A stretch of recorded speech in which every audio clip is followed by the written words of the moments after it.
This is the 25th year anniversary of the race, and 100-mile human races have been around since before I was born. I think the first guy to actually do it in a race setting was in the, like 1974. A lot of this came about from horse racing. So there were 24-hour horse races.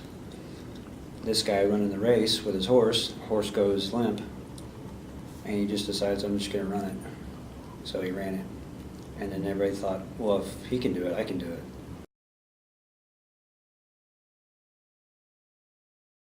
Anything and everything. Work, life, usually anything but what's happening right now. And a lot of times you kind of build this camaraderie, which is why I like trail racing. Because a lot of times you'll just be running at the same pace with somebody else. And this kind of environment lends itself to be much more relaxed. Even though you're both running fairly hard, it could be a male or female, it doesn't matter. But you'll find common ground to just talk about things. And it usually helps to kind of break up the monotony. And sometimes they'll take off, or you'll slow down, or there's a big hill, or there's separation, you find somebody else, or you eavesdrop on somebody else's conversation. So there's always something to break it up. Now, however, the section of nighttime running is where it gets tough. You'll find yourself wandering. Your mind kind of goes off into these weird little spurts. So you'll have a really stupid song in your head, and you're like, I got to get this out of my freaking brain. But yeah, anything and everything, your wife, your kids, work, everything. So because if you have your head stuck in the clouds and you're running along, it's a narrow trail, somebody's trying to get around you, and they're trying to tell you to get out of the way, you need to get out of the way. It's just a common courtesy type of thing. So I don't like listening to headphones. It takes away from the experience.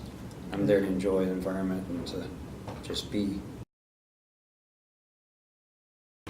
I don't normally follow a structured plan, although you really should.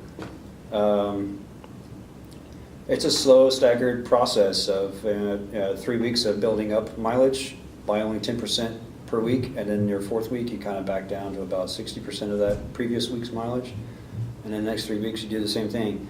You go back to that third week's mileage, and then the next week's 10% more, back down to 60%. And so there's this progression up till, roughly 100 miles a week. And once you get to that point, you kind of need to taper down after about 10 days to 2 weeks.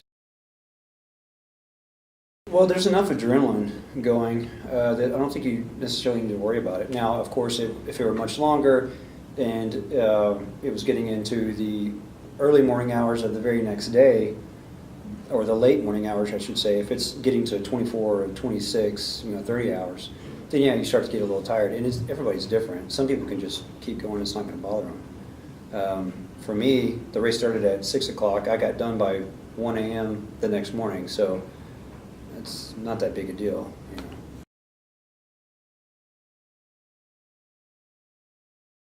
That was fun. Moving on. I'm going to find something else to do.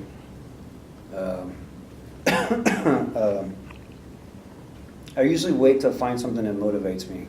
I'm not going to do 100 miles every year. It's not that motivating, especially a race up there. For people that live in Houston, racing in Huntsville is fun because there's hills and whatnot, but honestly it's pretty boring. I'd rather be in the mountains. I want to go somewhere else. I've raced all over Texas. It's, okay, that's cool, but what else is there? So I usually kind of wait and read and look for something that's motivating to me. I played soccer all through grade school, high school. I can't remember a year where I haven't been running competitively since I've been running, I guess. I ran track in junior high, and I've been running since then. Well, if you don't like running, don't do it. It depends. Do you want to do it is the ultimate question, because the biggest hurdle is not the race itself. That's actually the easiest thing in the world to do. All you gotta do is just keep going. Getting to the starting line is by far the most difficult part, because not only do you need to train, you need to train hard, not hard, but you need to train smart and efficiently, but you also have to work. You also take care of your kids. You're gonna get sick, case in point. Tons of things are gonna happen. So you have all these life challenges that are gonna get in the way, and it's gonna really test your will to get out there. Running a marathon is an accomplishment, but everybody does that. It's not that big a deal.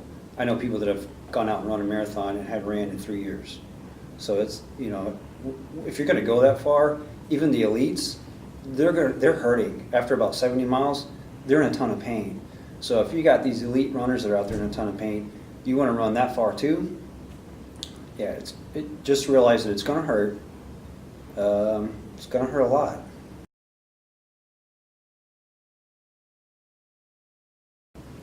Well, yeah, you just disassociate from it. It's not that big a deal. I've been in worse pain, so I'm not dying. I'm not dead. I don't have any debilitating diseases that I know of. It's all a matter of perspective. I'm out there to have fun. It's fun. I don't like living through life in a comfortable state of sitting on my couch and watching TV all day. That doesn't do anything for me. So to get out there and feel something, get my hands in the dirt, that means something.